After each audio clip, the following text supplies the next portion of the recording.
Welcome to Let's Be Real 100%, where we are 100% real about life. We know that life happens and we are here to talk about it. And when I say we, I'm talking about it's all God and little old me. Join us as we jump into our topic today.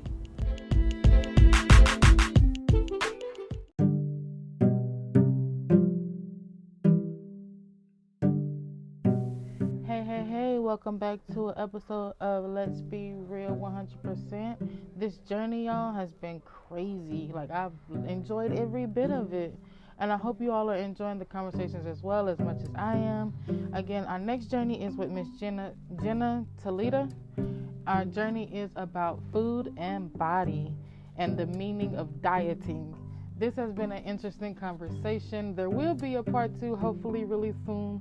But I hope you all enjoyed this conversation, and we'll come back and talk to you soon. Okay, well, welcome to an episode of Let's Be Real. This podcast is for encouraging others to let them know that they're not alone, to share our journeys, our testimonies, and how we made it through. Again, to let everyone know that there is a way out of every situation, or whether it's good, bad, or ugly. I Yeah. usually start off with a icebreaker. So I will give you your icebreaker. Let's see, I had it. hmm Um, I did have it in my head. Oh my goodness. Okay. Um, what is? We ain't gonna do that one. What? Okay, here it is. What two things do you consider yourself to be very good at? Um, so I would say cooking is definitely one of them. I love cooking. Okay. And I guess another thing, um, I I would say I'm good at counseling. I talk with my clients all the time and definitely have some good conversations together. Okay. Okay, that's definitely one of the good ones. So you said your first one was good at cooking. Like, what is one of your best meals? You would say. One of my best meals. So I make this really delicious meal. It's chicken sausage that has like apples inside of it, and I make that like I brown it on the stove with some zucchini and Mm-hmm. put it over rice, and I have like this it cooks in like a broth, so it kind of gets this little sauce around it, and it makes it so amazing. I could eat Mm. that all the time. I will have to try that. I'm definitely Oh sounds yes. interesting. I've never heard of that. I never heard of a dish made like that. But hey, it sounds good. It does sound I good. Yeah, it is so good. It is so good. Yeah, they sell it's like a chicken apple sausage that they have at the store or the grocery Mhm. store, and I cut it up into like the circles, Mhm. and then I I brown it on both sides, and then I also have like zucchini that I cut up in those kind of Mhm. same sizes and do the Mhm. same thing, and I put it all together with some chicken broth for about 20 minutes or so, Mhm. and it's amazing. It's so delicious. Okay. Well, we're gonna have to have a cooking lesson with you one day. We'll see. Oh, sounds good to me. It definitely sounds good. Sounds good. But again, welcome, and I do appreciate you taking out the time of your day to chat with me. Of course. So we can start off just, I guess, you letting everyone know a little bit about yourself. Of course. So my name is Jenna Talleda. I am a registered dietitian, and I specialize in something that's called intuitive eating. And I've been a dietitian since about 2007, and started specializing in intuitive eating about 10 years later. Mm. And It's really definitely made such a huge impact in my life, professionally and personally too. Um, and then just personally speaking, Um, I have a 11-year-old son, and I have a dog and a cat. And we live in the north part of Florida, close by to Jacksonville. Okay. Well, Yeah. so it's like you got 3 kids. Oh So yes. that's pretty much because animals are like kids. That's Uh, for sure. That's Yes. so Yeah. true.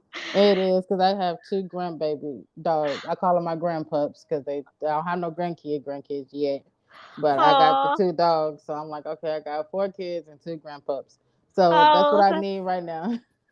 oh, that's awesome. What kind of dogs do you have?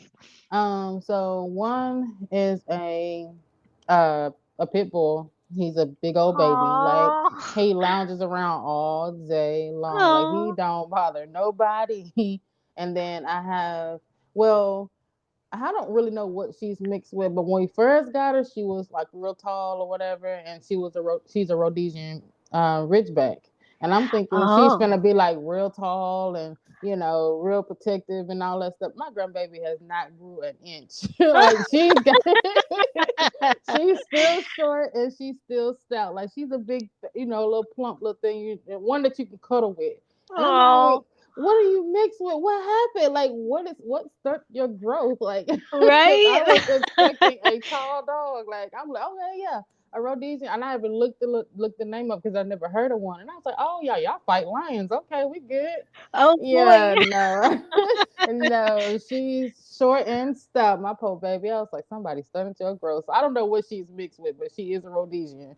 Oh my goodness, But how adorable. yeah, so I think at least she literally just turned maybe 2, so she's Oh, still a baby.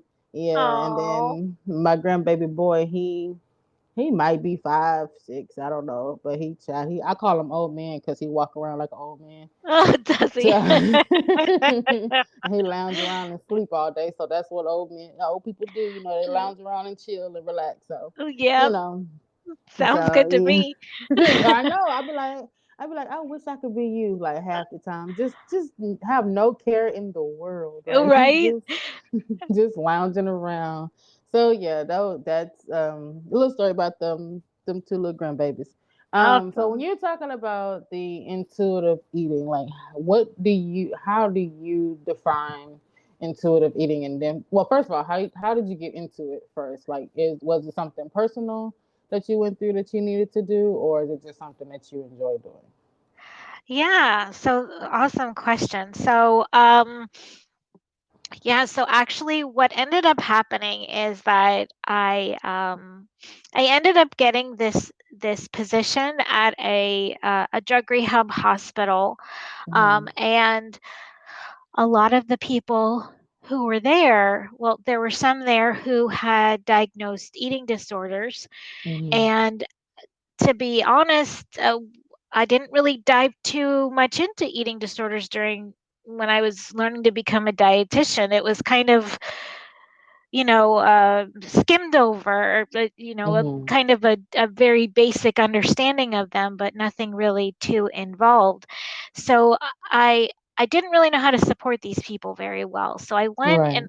and I did some research, and I found that intuitive eating is a very successful approach Mm-hmm. for that, and very it's research based and all of that kind of stuff. So I started reading the book, Mm-hmm. uh, um, and and the entire purpose of reading the book, it was with my clients in mind, and Mm-hmm.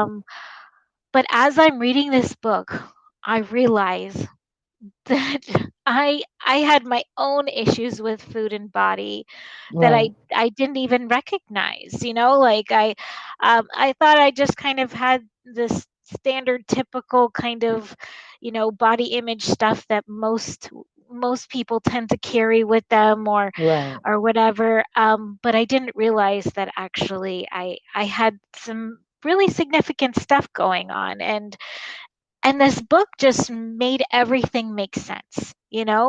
It made sense why we have this fear around food, or why we feel like when we when we go on some sort of diet or some sort of restriction or weight loss Mhm. attempt, why it ends up backfiring, Mhm. and why we end up either feeling like we're out of control with the food, or Right. guilty, or the weight comes back on, um, and sometimes brings friends with it, Right. um, and it just, everything made sense for once. All the dots kind of finally aligned together, and Mhm. it was just kind of incredible that way. And the whole time I'm reading this book, I like have the whole like ugly cry going on, because I'm like, oh Right. my god, this whole thing is about me. And Right. you know and so it was the most incredible, life changing book that I've ever read. And so after that, I knew that this was really what I was supposed to be doing with my career, that this is what I was supposed to be sharing with people. Mhm. Because before that, I kind of, there's lots of different directions a dietitian can go. Right. Um, most people go to the hospital or long term care, whatever, blah, blah, blah. But Mhm. I never ever felt like I found my footing, where I felt like I truly belonged.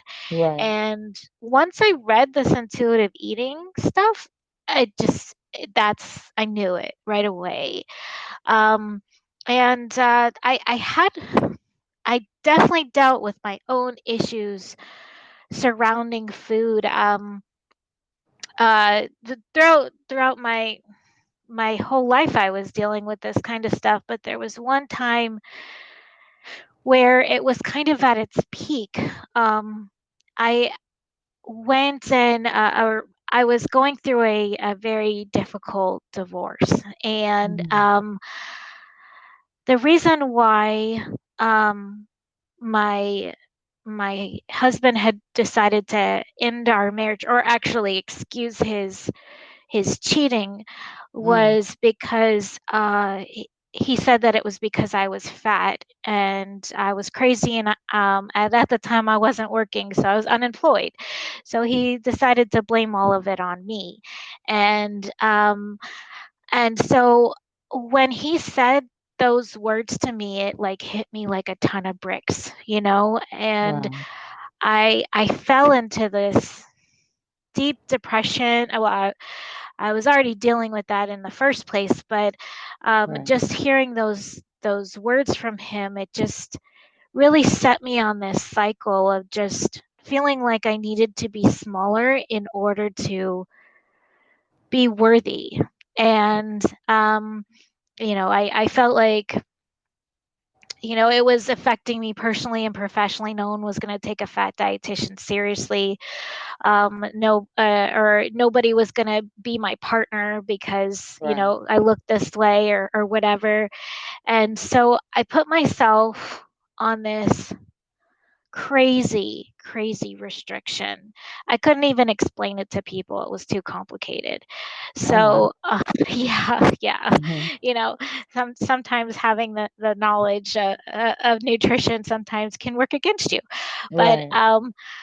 so so I put myself on this crazy restriction. I did end up my body did end up changing.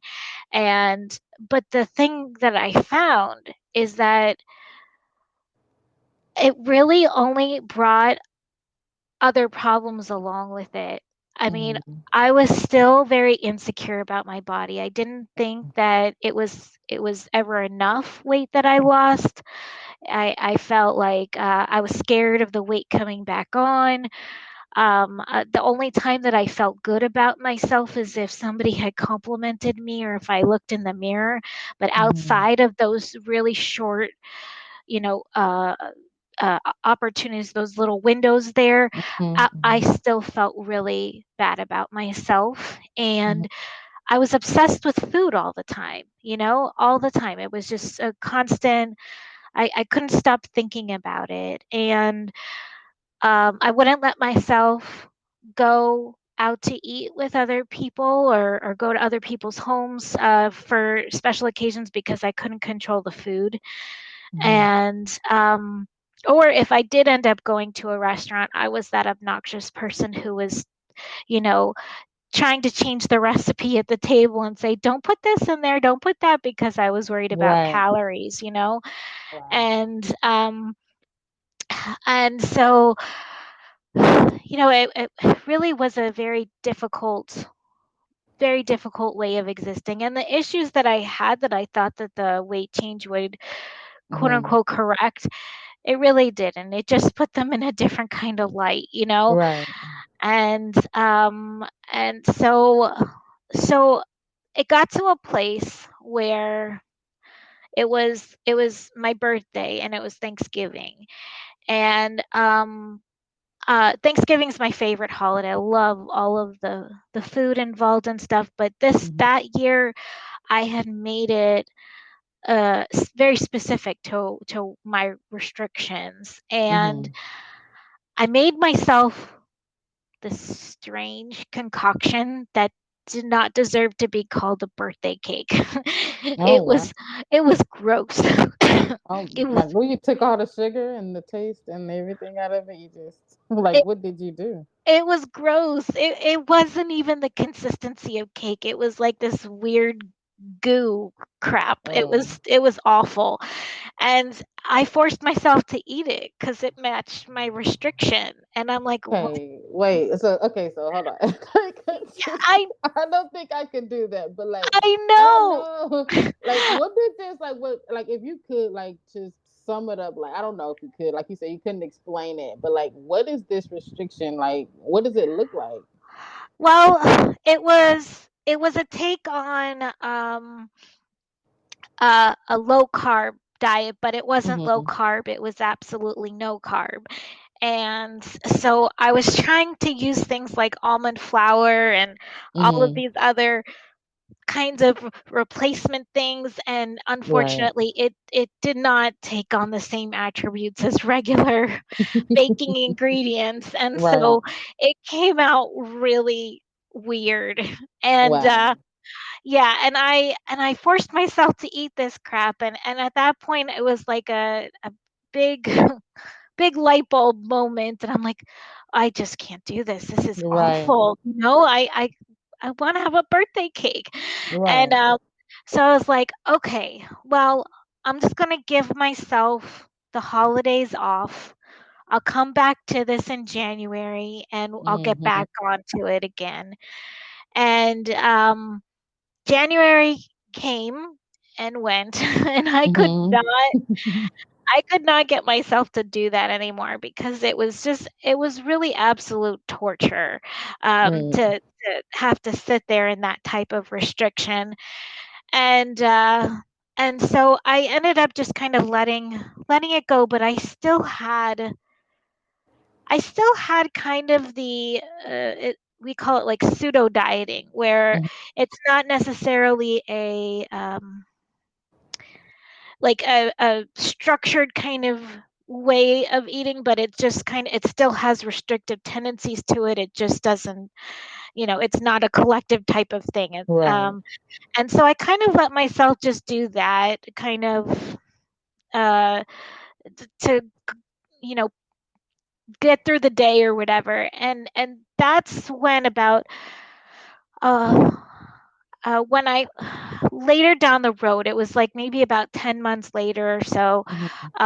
that's when I got that position and I found that book. And it made everything fall into place why this was not helping. And Right.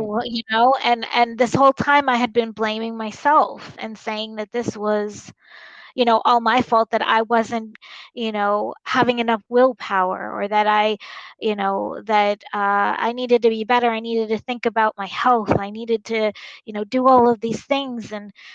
But it was like, it really wasn't about, or it wasn't anything that I was doing wrong. It was because it was designed to fail, Mhm. and then so when I found intuitive eating, in answer to your first question about what that is, Mm-hmm. what with intuitive eating, it's about learning how to recognize like what diet culture is. Diet Mm-hmm. culture is this world that we live in where it's all about somebody else telling you how you're supposed to eat, Mm-hmm. how much of something you're supposed to have, what you're not supposed to have, kind of making things into good and bad categories and Right. creating a lot of guilt and morality around this stuff. Um, and instead, it's about coming into your own body and listening to what your body needs, not necessarily what your brain, Mm-hmm. I mean, your brain is definitely part of it, but Right. because diet culture has been drilled into our brain so much, sometimes we need to like be able to say, you know what, my body does need something, and I need to Mm-hmm. be able to honor that. Right. So, um, so it's about learning how to channel back into listening to what your body's saying, and we all have that ability. We're all born with that ability, but Mm-hmm. what happens is that as we grow up, as we have caretakers, feeding us and encouraging us to finish our plate, or Mm-hmm. telling us that we have to do something a certain way, or listening to different people tell us that we have to eat in a certain type of way, we Mm-hmm. kind of lose that trust that we have within ourselves to be able to honor that. Right. um, so it's kind of like when a baby cries when they're hungry, and we feed the baby when they're hungry. The Mm-hmm. kind of getting back to being able to say, hey, that's a cue, I need to feed myself. Obviously, we're not going to sit there and burst into tears when we're hungry, but Right. I mean, if it gets to a certain place, Right. but but the fact is that we do know how, and what our body particularly needs to be able to function and stuff like that. And it also, some other things we talk about is learning how to recognize the food police voice that we have inside of our head, um, Mm. and be able to, instead of coming at this from a place of shame and punishment and Right. things like that, it's more about becoming more curious and compassionate, and so changing that food police or body police voice that we have, and Right. changing it into something more compassionate, that really makes a huge impact on our relationship with food and body. Right. um So how do and you like yeah, when you say the food police, like how when you because we know like and police is like some type of enforcement or authority, but like how right. do you how do you start like when you talk about the food police and then turning it into a compassionate way, like where like how do you even start that process? Yeah, exactly, that's a really great question. um so really, awareness is the key. Mm-hmm. Awareness is the very first step right there, and giving ourselves permission to know that the voice is going to be there, but we also don't need to take it at face value. Mm-hmm. um, and that, generally speaking, when that food police is coming up, it's because we're challenging ourselves in some sort of way, and that food police voice doesn't like to be vulnerable. Mm-hmm. And so it uses bullying tactics and shaming and things like that to keep you in your, what you consider your safe zone. And so being able to see how much that food police voice plays into your day, is definitely a very first step. But also giving yourself that permission to say, okay, I see that it's there, but I also know that this voice might not be completely supportive. Mm-hmm. Um, so, um, yeah, so that's kind of like one little baby step to be able to do that. There's definitely more, and is a process that happens. Right. So it's not like, unfortunately, we can snap our fingers and say, oh, go Right. away, you know. because Right.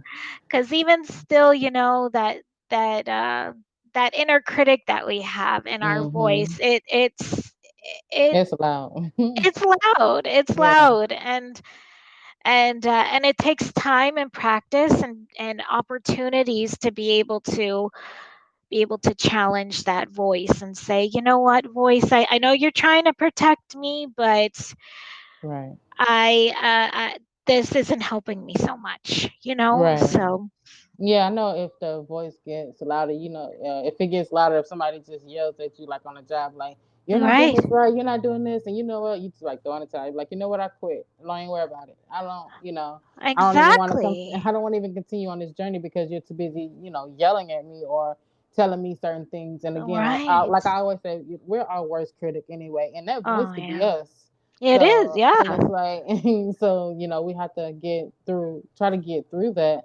But like when you started your journey on this, I'm sure you had to change your mindset as well, correct? you know um and it, like I said, it wasn't a light switch. It definitely took some time, but I did have to. Well, first of all, before it was even a matter of like saying, oh, my mind has to be different, because it really Mhm. doesn't have to be like a complete 180. Right.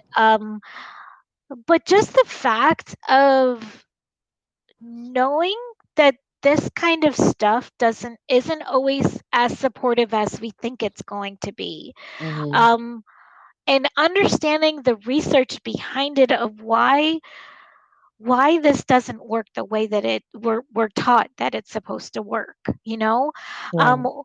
uh understanding that basis of it really helped me to be able to continue to pursue it. Because even though I read the book and everything like that, and I do Mhm. have the background of nutrition and stuff to understand it, it Right. was still time for me to undo that messaging in my head. Mm. So it still is a process, and so yeah, so you the mindset is a very important piece there, but it doesn't have to be completely 180 Right. in the beginning, because it's not Right. going to. Yeah, Um, because it's gonna fail if you think that it's gonna turn around within a 180 time frame. So oh you looking no, for failure. Yeah. exactly, and that's one of these things that, like, I've worked with various business coaches on my business, and like learning how to market and things like that. Mhm. And a lot of these marketing strategies, they always want you to find those quick wins for people.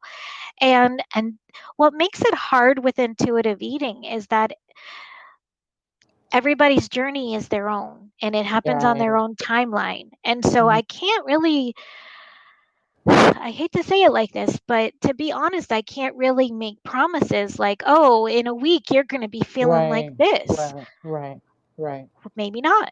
Maybe Right. not, but at least you can have some awareness of what's going on. You can start experimenting with things, and Mhm.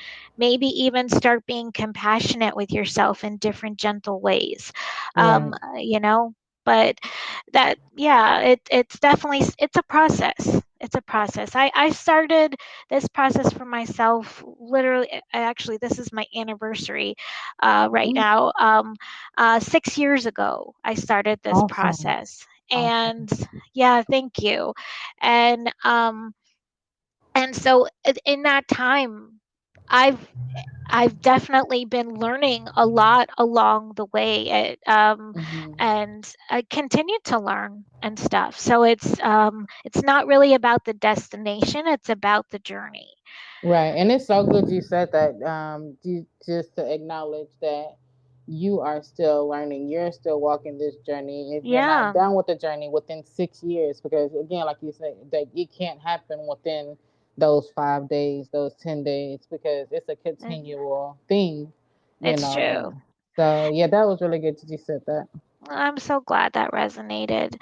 And yeah, it's definitely very true with how it goes, what life really is. Diet culture likes to, you know, preach and say that it's oh, your life's gonna be completely different in this Hmm. little window of time, and it's like, Right, well, what happens when that doesn't happen? you know. right, right. And that's the problem with well, one of the major problems with diet culture is that they paint this picture and they make all of these promises, and you think that it's going to be like, this is going to be the answer to Hmm. everything, and Hmm. I'll be able to eat this way, and I'll be able to be in this arbitrary size that I think is what I Right. need to be. um but that's their business model, because just like Yes. any other business, Hmm. they like repeat clientele, and they create these plans with the intention that people are going to fail on them, Mm. and then they're going to feel bad because they felt they did something wrong themselves, and come Right. running back to them and give them more money, you Exactly. know. And it doesn't even have to be with some sort of like structured plan or whatever. It could just Hmm. be with anybody giving any sort of restriction type Right. thing. So, um, yeah. So anyhow, Yeah, so in this journey, so like I know most some journeys you can't do alone. So in this journey that you took for the last 6 years and some, did you yeah. have like an accountability partner, or did you have like someone, that you're doing it with, or was you just doing it alone? So I didn't do it alone. And I didn't use any sort of accountability partner, because accountability Mm-hmm. is kind of diet culture. It's Mm-hmm. where you have to follow a set of rules and make sure that that happens that Right. way. This is more of the exploration of your relationship with food in your own body. Mm-hmm.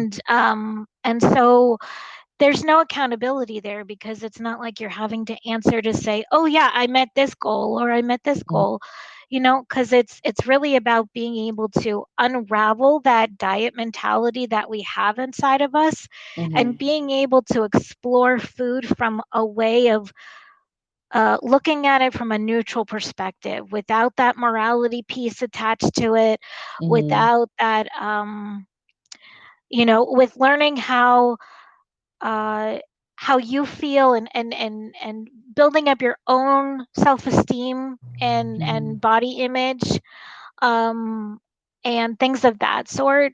So it's not really necessarily something to be quote accountable with. But Mm-hmm. I will say that the support that I had received throughout this time, it was with other professionals, like other intuitive eating Mm-hmm. professionals, Mm-hmm. who have been in this field a lot longer than I have, and they understand. They're able to Right. recognize and help you undo the Right. messaging, and help you be able to come up with those workarounds to make Mm-hmm. that a little bit easier when things seem a little bit harder. Like, figuring out boundaries with people, or figuring out how to, uh, you know, maintain a blood sugar, or dealing with different health issues that come up, or Mm-hmm. um, building up self-esteem and things of that sort. So those people that I've worked with, who've helped me shape my own Mm-hmm. uh, personal and professional career, that was definitely very important, because simply reading the book, it opened my eyes to things, but it definitely didn't. um, there's more to it. There's more to the Right. journey than that. Right. Yeah, you actually So have to put in the work for it, pretty much. yeah, yeah, like with anything. But it's Right. um nothing to be nothing to be scared of. It's Right. really I've come to learn more about myself during this Hmm. process and be able to be figure out who I am and what I need and and stand for myself during that time.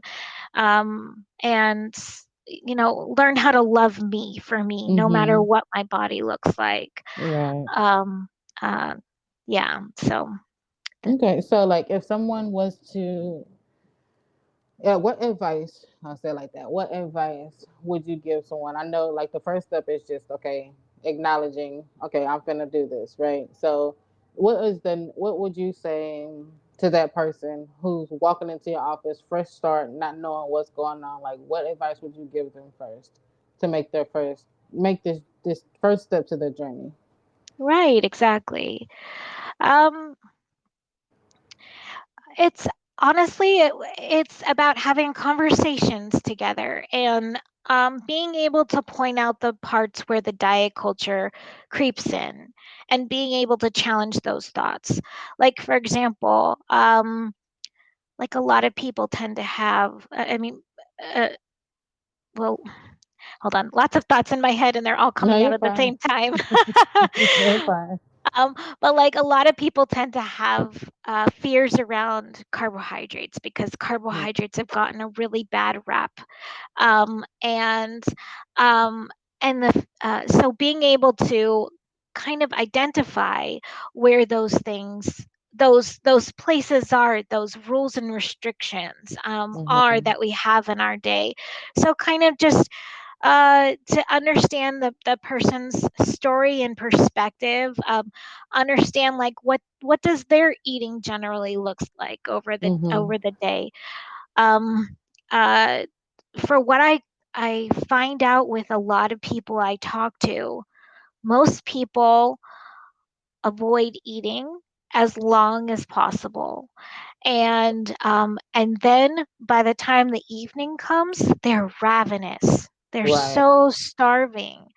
Right. And this could be just because they're crazy busy.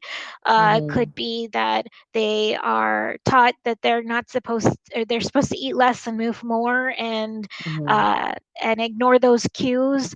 And so being able to help people get on, you know, eating more consistently throughout the day Right. is very helpful. Um, that is definitely a very good first step, as well as starting to, if people like to read, Mhm. encouraging them to get the intuitive eating book. Mhm. And seeing if they want to read that or listen to, there's different podcasts out there that specialize in intuitive eating, Right. and listening to things like that. um, so I don't know if that's No, that that was answered such the a question. clear. No, no, it was good. Like, yeah, like you, yeah, definitely answered the question. And letting them know, having a conversation with yourself and getting the insight on yourself and your body. Yeah, So that you'll be able to know where to start. That's like, even if you have to sit still and just listen, and just right, so you'll know what direction you're going in, and also to have, like you said, your people that you work with, and they have been through the journey before, so they won't be yeah, just hammering. They won't be hammering you like, "Oh, you did this wrong. You want to do this wrong." Like, I no, already no, know no. the journey. Like, I know the struggle. So Yeah, that's a exactly. really good support. That's a really good support group. Definitely Yeah. that. So, Yes, hmm. I agree. And you know, yeah, because that is what tends to happen when we have like these food rules in place and stuff like that. And it's all about, making sure that you're following the rules like exactly as they're stated and Right. stuff. And and people can be pretty brutal with that. Hmm. Kind of stuff because they need the rules for comfort and for control and stuff. But Right. when it comes to this, one of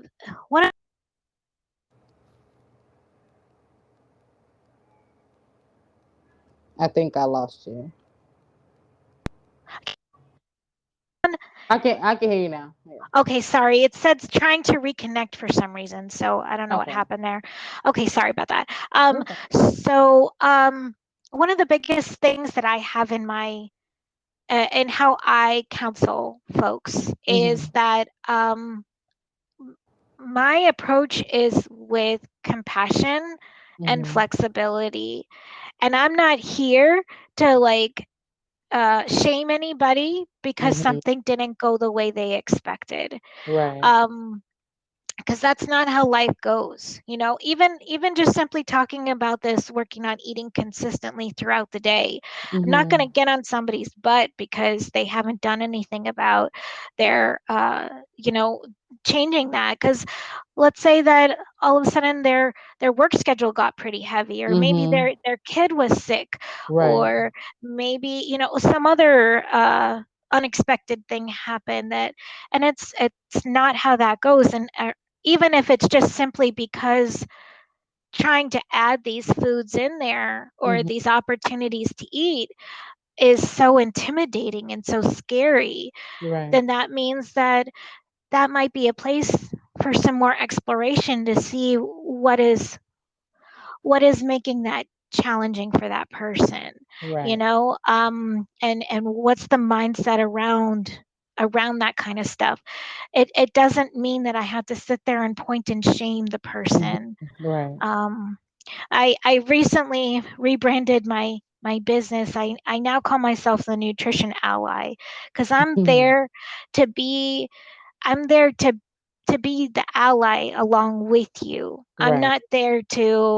Um I'm not there to like report you to the food police and tell Right. you, you did something wrong, because Right. that's, everybody's journey is different, and it's a matter of just bringing some curiosity and some compassion to it to figure out how to best support people. Right. And it's good you said that because I know when you said you're not there to bully, to nag at them and everything, they got enough of that on their own. Oh, In their sure. own mind, so they don't need another person coming Exactly. and enhancing that voice in their head. Somebody needs to Exactly. be there to silence it, or quieten it down while we're in the process. Exactly. I know what it's like to have that voice, or that internal voice, or even if it's coming from outside Right. sources. I know what that's like to face that kind of stuff, and it's not easy. It's not easy, and it's not my place to be that person to make somebody feel bad. I want them to Right. feel comfortable. This stuff that we're exploring, this messaging that we've been taught, Right. it's people hold it really close to them. It's a really Mm. vulnerable place for them to be. And so it's important to be with somebody who's going to be supportive and caring, not Right. somebody who's going to be rough. Absolutely, absolutely, and I definitely agree with that. And that's just not with food. That's just with anything in life. Yes, You don't so want to be true. dealt. You don't want to be dealt with roughly throughout life because you No, won't see the light at the end of the tunnel, as they would call it. exactly. Like yeah, so definitely that. I definitely have learned a lot. And I will definitely get the book Intuitive Eating or listen to some type of podcast until I'm able to Yeah. get the book. Because I know my husband, he's starting to be very intuitive about what he eats and everything, and he wants us to join him. I don't know how I feel about this, but I'm going to do it. How so? Just Tell me a little bit more about what he's thinking. Like um, what is his approach? Well, I know in I'm not trying to single anybody out. I would not. Of course. I don't know everybody's community, but I know in our culture as a black community, Okay. we eat food, right? And we eat like Sure. fried food and all this, fast food, all those foods that just can be not so good for us all the time. And he Okay. wants to try to change his eating habits, like eating more, I guess, fish and vegetables and, just different, more healthier things. And Okay. also adding, working out or walking, even if it's just walking, to try to I guess balance all of it out all at the same time. Got it. So, can I offer a suggestion? Absolutely. Okay. So, so what I would say is, yeah, definitely our bodies do like variety. Mhm. They like a variety of textures, Right. flavors, nutrients, all of those different kinds of things. Mhm. So rather than, which is kind of a go-to for most folks, is that um, it, they immediately start thinking, I need to take all of this stuff out and then Mhm. completely replace it with something different. Mhm. But rather than coming from that approach, what I'd encourage you to do is I'd add instead of subtract. So please Wow. enjoy all the foods that you love, the foods Mhm. that are part of your culture, that are part of your routine, that are there for memories Mhm. and connection and celebration and all Mhm. of those fantastic things, because that's part of you, that's part of your identity. Right. um, um, but if you wanted to include some other things that maybe you don't get often, Mhm. um, then maybe add that to the mix. Okay. Okay, as opposed to saying I can't have, um, I don't know, give me an example of something that your family typically enjoys. Ah. Everything. Okay, awesome. I So pretty like much, that. yeah. Like we know this, like we do like literally a variety of everything from burgers, pizza, fried chicken, baked food, fish, all that, everything you can think of, pretty much. That's awesome. So, well, that right there is awesome that you have that, excuse me, that variety in there. Mhm. So now if you wanted to expand that variety a little bit more Mhm. with something you haven't had in a while, then just maybe, add it one time a week or something like that. Start with Right. that. It doesn't have to be a complete revamp for what you're doing. Um, because even just those opportunities can still be very supportive, Mhm. and it doesn't mean that the food that you have been enjoying doesn't offer your body any sort of support there, because it Mhm. does. um, uh, and it doesn't mean that these foods that your husband is thinking of adding in there are Mhm. any sort of morally better, because they're just a different type of food. That's all. They Right. just offer some other types of things to make it so you're not, sometimes we can get a little bored with our food if we're having the Right. same things over and over again. Makes sense. So sometimes having something a little bit different can be helpful that way. But it doesn't have to be at the expense of other things. That Okay. that makes sense. All right.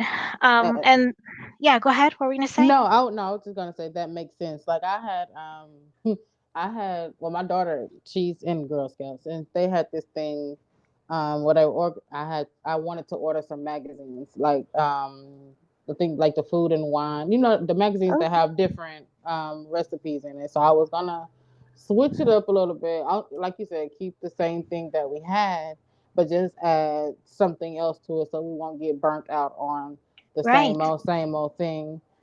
right. Because you can't get you truly can't get burnt out on these things.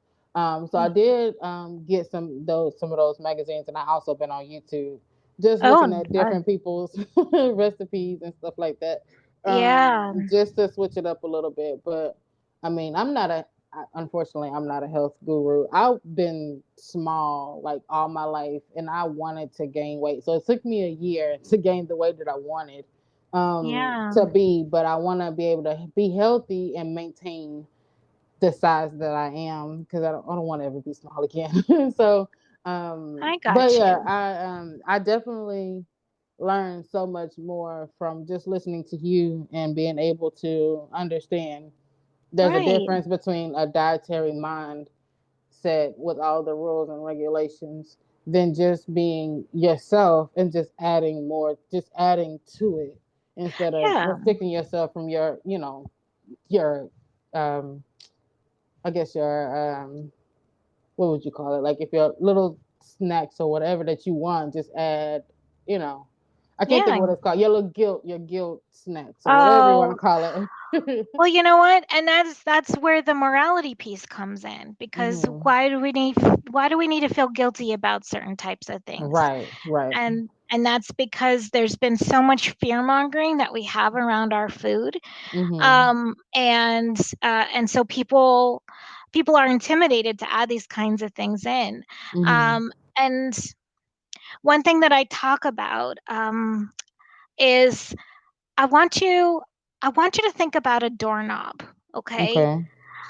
A doorknob is a very boring piece of metal, and Hmm. it just lets you in from one space into another space, right? Right, right, Um there's nothing else to it aside from that. It's not going to go do volunteer work, and it's not right, going to go rob a bank, right? right, right. Okay, well, our food is like that too. Our food is completely neutral. It's Hmm. inherently neutral. There is no good or bad to it, and it doesn't transfer to us and make us good or bad because we've Hmm. had something. Okay. Right. Um, because once we put that food up onto a pedestal and say, this is such and such, this is a good food, this is a bad food, whatever it Hmm. is, um, it it makes us want it more, right? Right, right, It like we become obsessed with it, and we're like, oh my god, I just can't stop thinking about this, you know. right. And then when we finally let ourselves have that food, then we might find ourselves eating quickly or to a place of uncomfortable fullness, and Hmm. then we get the guilt and the shame because we didn't follow that initial restriction in the first place. Right, And it's all because we've been thinking that this food has some sort of moral power to us, that right. uh, you know that it's going to be bad. I mean, there are going to be some foods that Hmm. are more nutrient dense than other foods, but that doesn't Right. mean those other foods don't support us in other types of ways. Makes total sense. Um, yeah. So the fact of the matter is that when you're sitting and you're looking at that food and you're saying, "Oh my God, this is unhealthy," or this is a bad food," or whatever, I want you to think about that doorknob.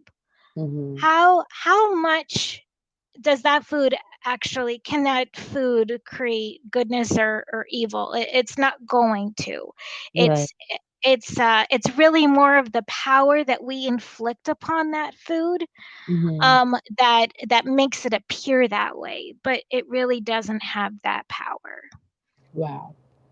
Yeah, when you break it down like that, because I know in my whole 35 years of living, I've never heard it stated like that. So that would definitely help someone as me and whoever else is listening.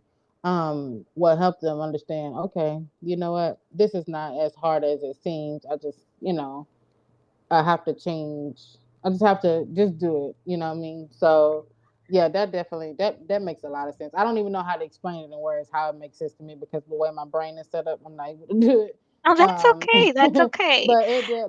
It definitely helped me to see, and I will definitely let, of course, my husband, he listens anyway.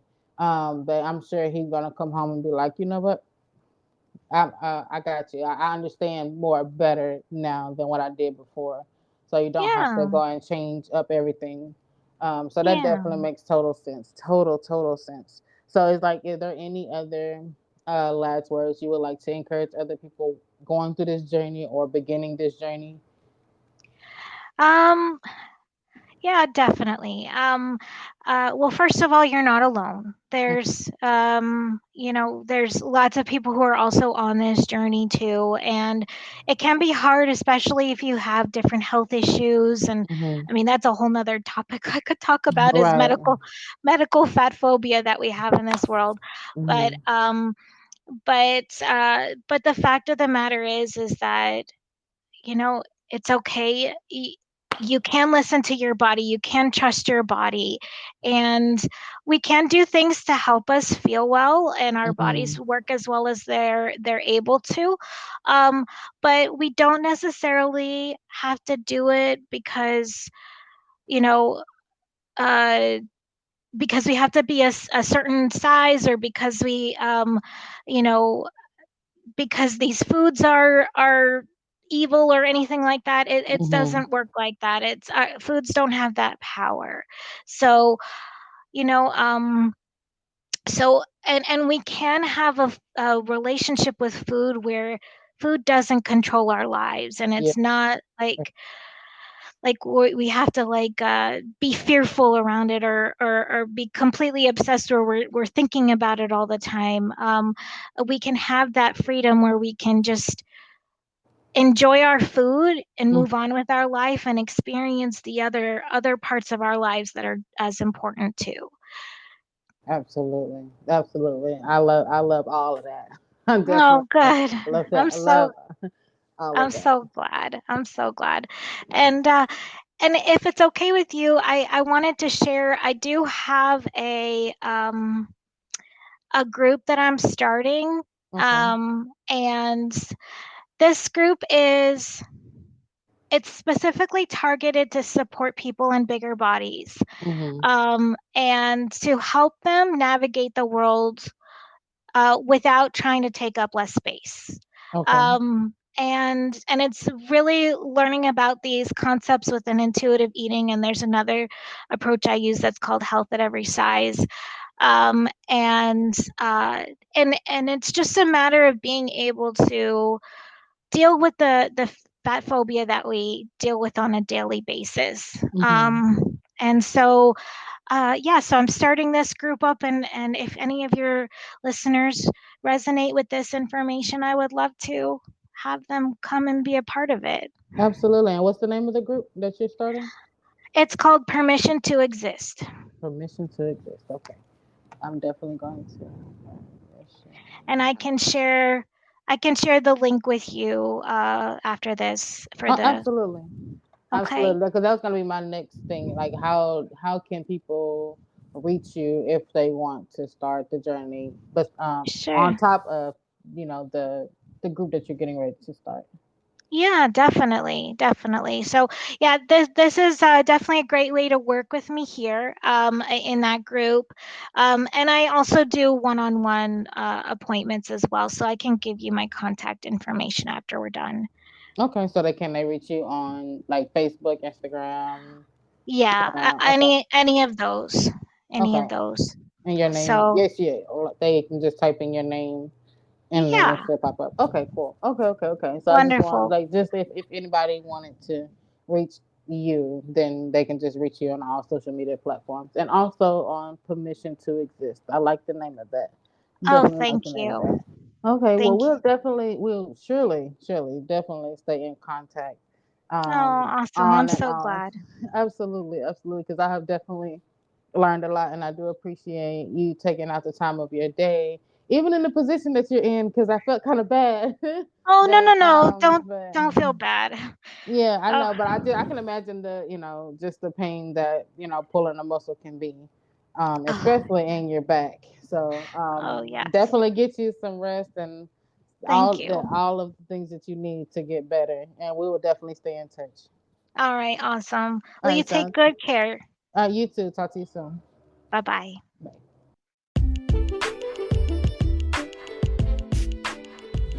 Thank you for listening to Let's Be Real 100%, where we're 100% real about life.